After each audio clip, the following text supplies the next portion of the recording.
Assalamualaikum warahmatullahi wabarakatuh.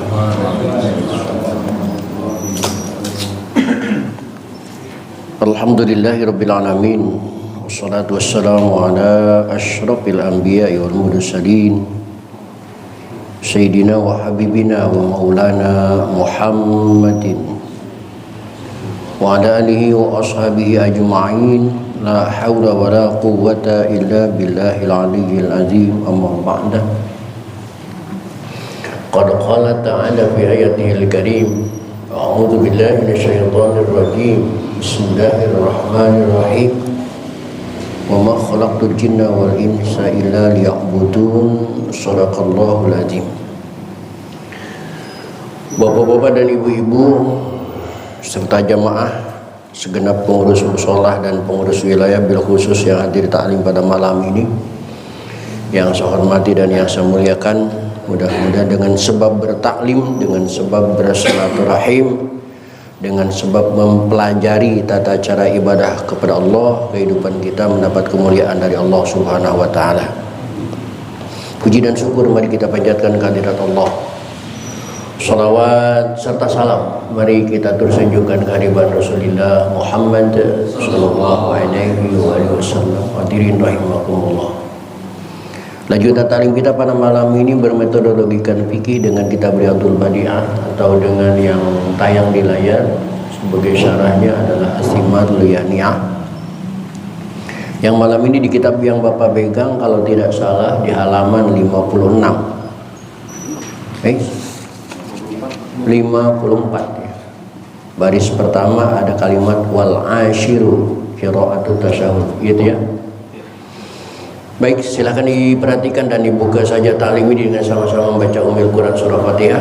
Seraya berharap kepada Allah Subhanahu wa taala semoga dengan bacaan Al-Fatihah Allah berkenan mengampuni dosa dan kesalahan yang pernah kita lakukan. Amin.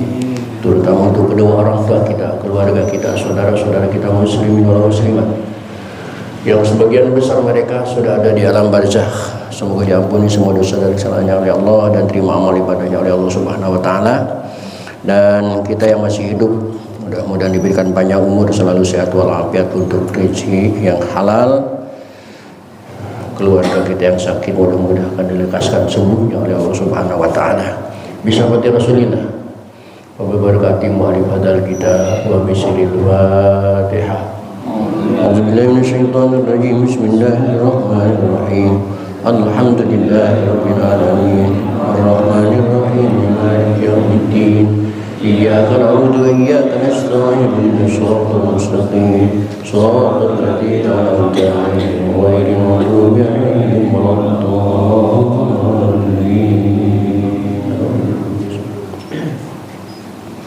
Silakan diperhatikan halaman 54 baris pertama.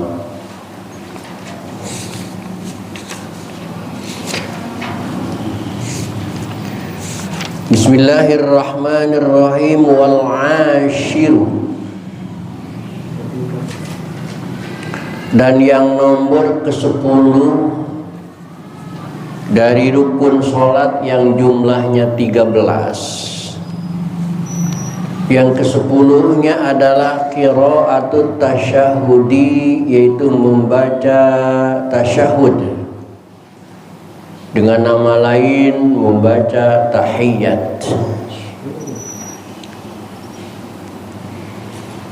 Kenapa rukun yang satu ini disebut tasyahud?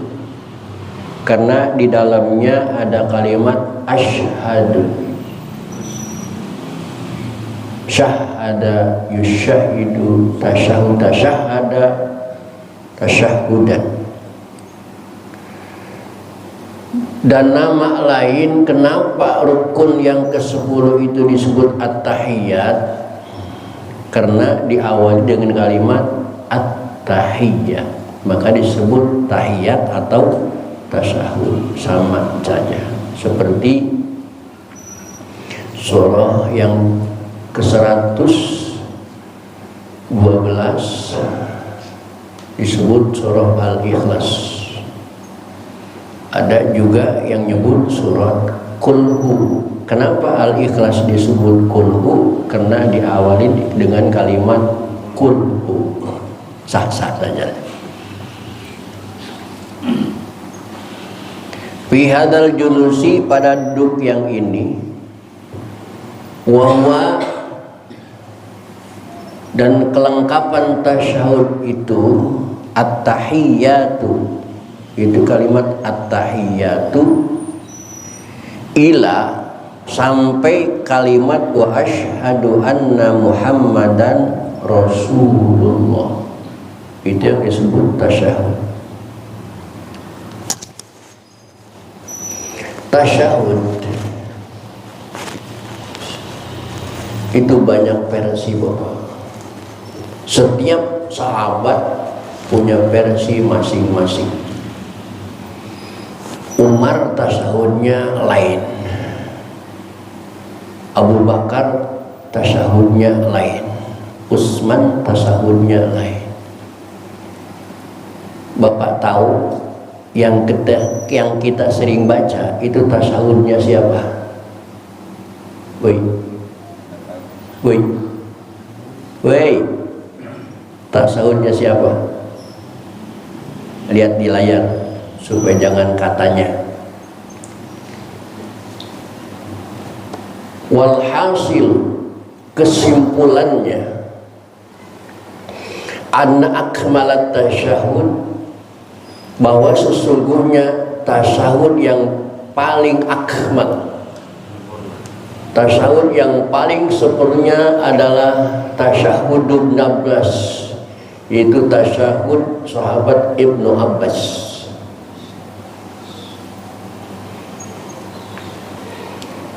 Wahtarahu Syafi'i, dan tasyahud Ibnu Abbas ini itulah tasyahud yang dipilih oleh Imam Syafi'i. Wa huwa arba'atu jumalin, tasyahud Ibnu Abbas ini terdiri daripada 4 alinea. Fal jumlatul ula, alinea yang pertama adalah at-tahiyyatul mubarakatus sholawatut thayyibatu lillah. Itu yang pertama. Wasaniyatu, dan yang kedua adalah assalamu alayka ayyuhan nabiyyu wa rahmatullahi wa barakatuh. Yang ketiga, wasalisatu assalamu alayna wa ala ibadillahis shalihin. Yang keempat, asyhadu an la ilaha illallah wa asyhadu anna Muhammadan abduhu wa rasuluh. Itu tasyahudnya Ibnu Abbas. Oh, baru tahu ya. Kirain tasyahudnya Ustaz Saidi, nggak tahunya Ibnu Abbas. Mohon dalam membaca tasyahud ini jangan diberondong. Ibnu Abbas mempasekan tasyahud itu menjadi 4 fase. Karena ini dialog antara Allah dan Nabi Muhammad SAW. Dialog interaktif antara dua belah pihak. Dan terjadinya dialog ini adalah di tempat yang sangat agung dan mulia. Pada peristiwa Isra Mi'raj Nabi Muhammad SAW, malaikat Jibril selalu mendampingi dari mulai Nabi Muhammad tiduran di Hajar Hijri Ismail. Jibrillah dan Mikailah yang membawa beliau ke sumur Zam-Zam lalu mengoperasinya. Beliau pula yang menuntun buruknya Nabi Muhammad sampai Palestina. Beliaulah juga yang menjadi petunjuk Nabi Muhammad mulai dari naik langit pertama, 2 sampai 7, Rok-Rok, Sidratil Muntaha dan Mustawat. Tetapi sampai di mustawan, malaikat Jibril tidak ikut bersama Nabi bertemu dengan Allah. Kata Nabi Muhammad, Jibril, kalau kamu tidak ikut saya sama siapa?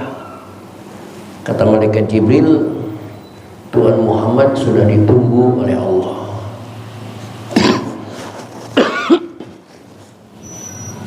Karena sudah ditunggu oleh Allah itulah saya perlu pendamping. Kenapa kamu nggak mau nganter saya? Malaikat Jibril menjawab, saya bukan tidak mau nganter Tuhan, tetapi Tuhan harus tahu kalau saya melewati mustawan ini, maka jasad saya akan hancur. Saya nggak sanggup melewati batas ini. Jibril udah nggak sanggup. Kata Nabi Muhammad, kalau kamu malaikat saja nggak sanggup, apalagi saya manusia. Kata malaikat Jibril, tidak. Tuhan Muhammad sudah ditunggu oleh Allah dan semuanya pasti aman. Begitu naik satu tingkat lagi, persis Nabi Muhammad melihat sebuah cahaya yang indah. Selama hidup Nabi Muhammad tidak pernah melihat suasana seindah itu. Tidak pernah hati merasakan nyaman senyaman itu. Tidak pernah mencium wangian sewangi itu dan lain sebagainya. Sampai-sampai refleks Nabi Muhammad mengatakan, at-tahiyyatul mubarakatus shalawatut thayyibatu lillah. Ternyata kesempurnaan dan keistimewaan, pujian dan lain sebagainya hanya milik lillah, Allah subhanahu wa ta'ala. Kalimat bagaikan sambut ke bergayung, gayung bersambut.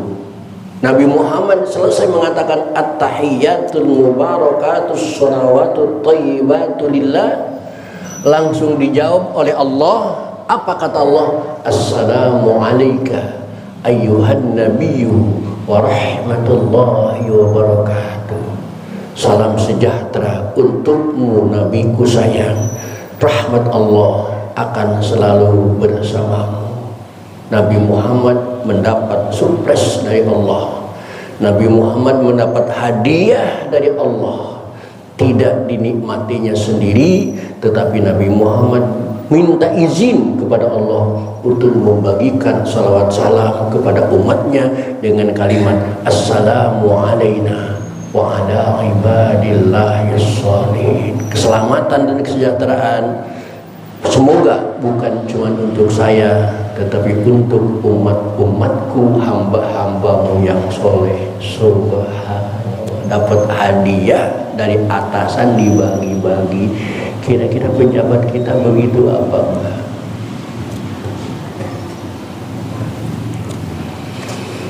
Timbullah pengakuan dari dunia, asyhadu an la ilaha illallah wa asyhadu anna muhammadar rasulullah.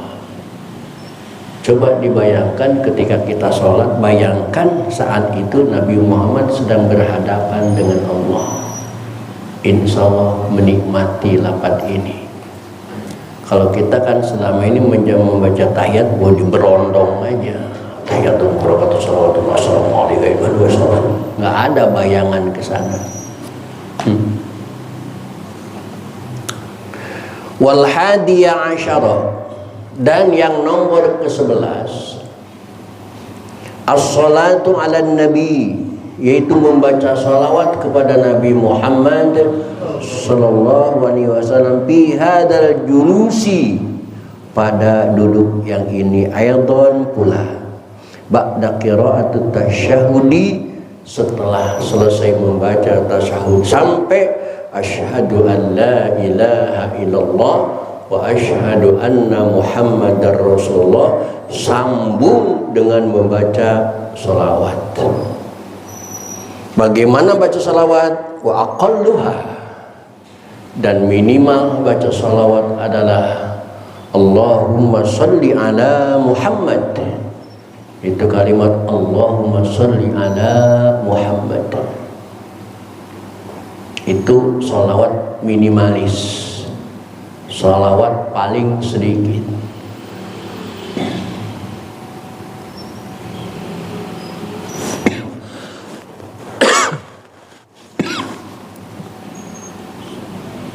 Lengkapnya membaca sholawat itu adalah Allahumma sholli ala Sayyidina Muhammad. Harus menggunakan Sayyidina. Kenapa harus menggunakan Sayyidina? Sulukan li tariqil adab, menjaga kode etik, menjaga akhlak. Nabi Muhammad itu seorang sayyid, seorang pimpinan kita.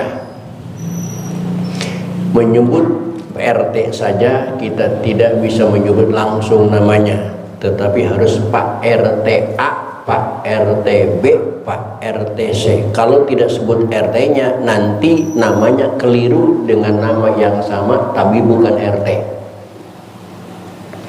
Betapa ngelunjak kalau kita menyebut Presiden Jokowi, si Jokowi, ngelunjak karena beliau sebagai presiden. Kalau menyebut presiden saja, namanya saja ngelunjak, pertanyaannya jabatan dan kedudukannya tinggian presiden apa tinggian Nabi Muhammad sih? Maka wajar untuk Nabi Muhammad kita mengatakan Sayyidina. Wah Ustaz, Nabi Muhammad kan nggak layak disebut Sayyidina.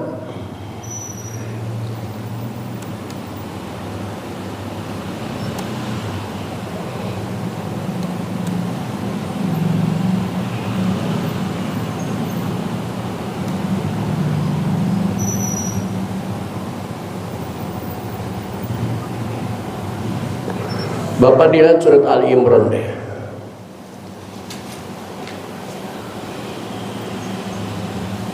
Ketika Nabi Zakaria sedang ada di tempat sholat namanya mihrab, datanglah malaikat Jibril memberitahukan kepada Nabi Zakaria dengan bahasa, wahai Zakaria, Anallah yubashiruka bi Yahya. Sebentar lagi Allah akan memberikan seorang anak kepadamu. Karena Nabi Zakaria itu hampir putus asa karena usianya sudah 125 tahun belum juga punya anak. Istrinya saat itu sudah 85 tahun, sehingga ditanya sama warganya, kok Tuan Zakaria belum punya anak juga? Nabi Zakaria mengatakan, wamro'ati aqir, istriku mandul. Tiba-tiba Nabi Zakaria dapat wahyu dari Allah supaya puasa ngomong, tidak ngomong. Pada suatu hari malaikat Jibril menyampaikan kabar bahagia bahwa Nabi Zakaria sebentar lagi akan diberikan anak oleh Allah.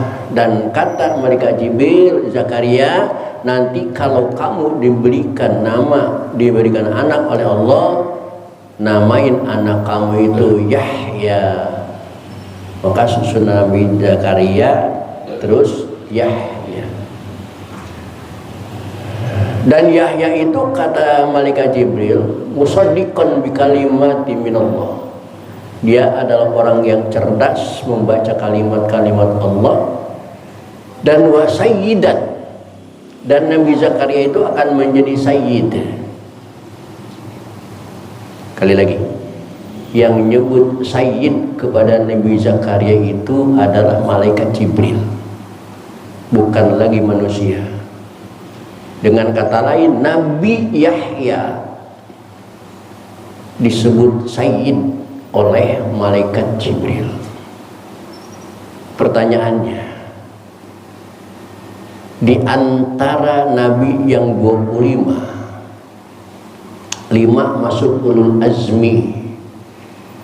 Salah satunya Ibrahim dan Nabi Muhammad. Nabi Yahya itu masuk ulul azmi apa enggak? Tidak. Nabi Zakaria yang tidak masuk ulul azmi saja berhak disebut sayyidan, apalagi Nabi Muhammad. Itu alasannya itu. Surat Al-Imran ayat 39. Penasaran silahkan lihat Qurannya, takut salah. Maka lengkapnya Allahumma sholli ala sayyidina Muhammad. Lebih panjangnya lagi lihat di layar.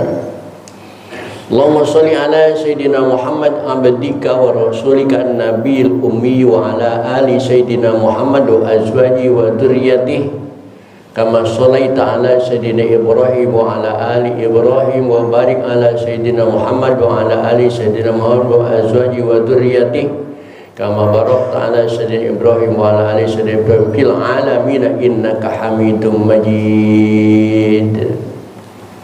Sama enggak dengan syahadat kita? Sama enggak dengan sholawat kita? Panjang ini ya. Kita enggak wajwaji wa dzurriyyati, enggak abdika wa rasulika, tapi sudah bagus.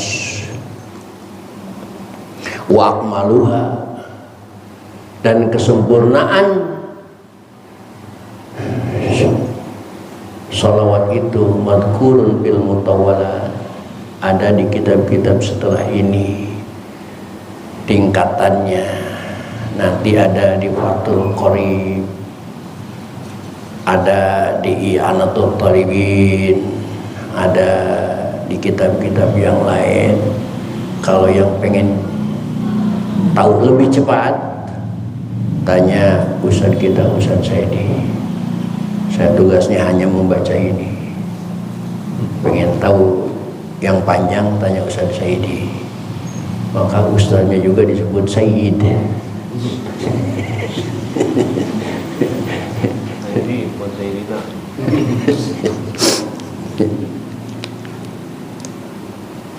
Wasani asyara, dan yang ke-12 at-taslimatul ula, itu membaca salam yang pertama, yang termasuk rukun sholat adalah salam yang pertama, yang kita biasanya nengok ke sebelah kanan, itu termasuk rukun sholat. Adapun salam yang ke sebelah kiri itu tidak termasuk rukun sholat, tapi hanya sunnah di dalam sholat. Wal wajibu, dan yang wajibnya dalam mengucapkan salam itu adalah assalamualaikum, cukup. Ketika selesai sholat, innaka Hamidum Majid, assalamualaikum, assalamualaikum, cukup. Itu sholawat, salam minimalis. Tetapi kalau kita mau ngambil sunnahnya, kalau kita mau ngambil afdal wa sunnatu, dan sunnahnya ayyazida, menambahkan warahmatullah, lapad warahmatullah, sunnahnya ditambahkan dengan kalimat warahmatullah. Assalamualaikum warahmatullah, assalamualaikum warahmatullah. Bapak dan Ibu lihat di layar. Ingat, tolong ingat baik-baik ini. Wala tusannu ziyadatu wa barakatuh, tidak disunnahkan menambahkan kalimat wa barakatuh, sama sekali tidak disunnahkan. Jangan sekali-kali kita baca assalamualaikum warahmatullahi wabarakatuh, assalamualaikum warahmatullahi wabarakatuh, jangan sekali-kali. Wa in waradat min idatin tariqin, walaupun kita dapat wabarakatuh itu dari orang-orang yang kita hormati, dari kiai kita, dari guru kita, dari ustadz kita, kita dapat assalamualaikum warahmatullahi wabarakatuh, tetap wala tusannu, jangan dilakukan karena itu tidak ada tuntutannya, tidak ada. Cukup assalamualaikum warahmatullahi, assalamualaikum warahmatullahi, tidak pakai wabarakatuh, kecuali salamnya dari sholat mayit. Kalau dari sholat mayit begitu selesai baru assalamualaikum warahmatullahi wabarakatuh, assalamualaikum warahmatullahi wabarakatuh, itu salamnya sholat yang mati. Berarti kalau kita punya teman lagi sholat fardu salamnya begitu assalamualaikum warahmatullahi wabarakatuh, itu nyumpain mati sama kita, karena itu salamnya orang mati. Wa ayyusallimaha, dan harus uluk salam ala yamini, dengan salam pertama ke sebelah kanan. Wa ayyusallimaha, dan harus uluk salam ba'da, sesudahnya, taslimatan saniyatan, dengan salam yang kedua ala shimali, ke sebelah kiri. Salam yang pertama nengok ke sebelah kanan, salam yang kedua nengok ke sebelah kiri. Bagaimana kalau dibalik? Fa in akasa, maka jika seseorang membalikkan susunan salam, orang dari kanan dulu, dia dari kiri dulu, bi ayatiya bil ula shimalan, salam yang pertama ke kiri, bisa niati yaminan, salam yang kedua baru ke kanan, maka hukum salam semacam itu kurriha, dimakruhkan, dibenci oleh Allah.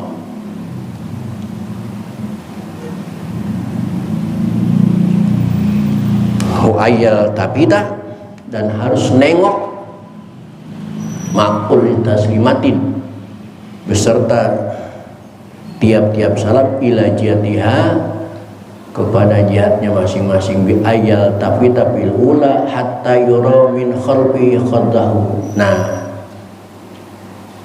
salam itu yang diajarkan oleh Nabi. Bapak lihat ke saya, Bapak lihat ke saya, mungkin ibu-ibu boleh mau dibuka itu layarnya supaya ibu-ibu juga lihat. Ibu lihat ke saya, angkat itu. Nah, salam itu yang diajarkan oleh Nabi hatta yura min khalfi khaddahu, sehingga pipinya kelihatan. Assalamualaikum warahmatullahi, cukup pipinya kelihatan, leher yang berputar assalamualaikum warahmatullahi, assalamualaikum warahmatullahi, kena leher yang bisa berputar 180 derajat. Assalamualaikum warahmatullahi, assalamualaikum warahmatullahi. Jangan ikut-ikutan orang yang salam assalamualaikum warahmatullahi, assalamualaikum warahmatullahi, jangan diikuti. Kena salam yang semacam itu otomatis sholatnya batal, karena ketika melakukan itu assalamualaikum warahmatullahi, berarti dadanya sudah melenceng dari arah kiblat. Ditambah juga assalamualaikum warahmatullahi, dadanya sudah 2 kali melenceng, batal sholatnya kalau melakukan salam seperti itu. Udah turun. Jangan memaksakan, karena itu juga hukumnya sunnah. Walaupun nggak nengok juga nggak apa-apa. Jangan sunnah sampai membatalkan sholat.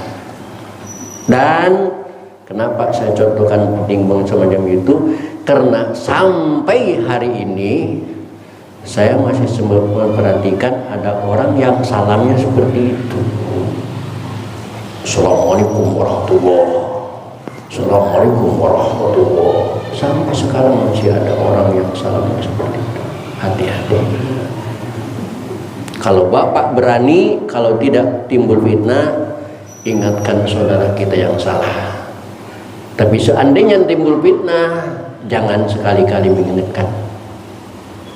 Apalagi dia sebagai tokoh, dia sebagai ustadz, dia sebagai orang berpengaruh di daerah kita, diingatkan sama kita, dia akan jawab, lu tahu apa?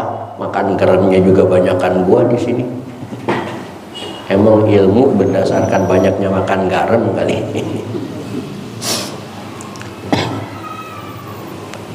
Wasalisa asyara. Dan sebagai rukun sholat yang terakhir yang ke-13 adalah tartibul arkani, menartibkan semua rukun sholat yang sudah disebut dari awal sampai akhir. Rukun sholat yang ke-13 apa? Yang pertama niat, dua takbiratul ihram, ketiga berdiri, empat baca Fatihah dan seterusnya. Itu harus dilakukan secara tertib. Jangan sekali-kali sholat takbiratul ihram, baca Fatihah langsung sujud, bangun dari sujud baru ruku. Itu tidak tartib namanya. Ruku dulu baru sujud dan seterusnya. Ala hadal wajhil madhkur, menurut perjalanan yang telah disebut tadi. Hadirin, itulah suguhan ta'lim pada kesempatan malam ini. Kurang lebih mohon dimaafkan, billahi taufiq wal hidayah wal afa minkum. Wassalamualaikum warahmatullahi wabarakatuh.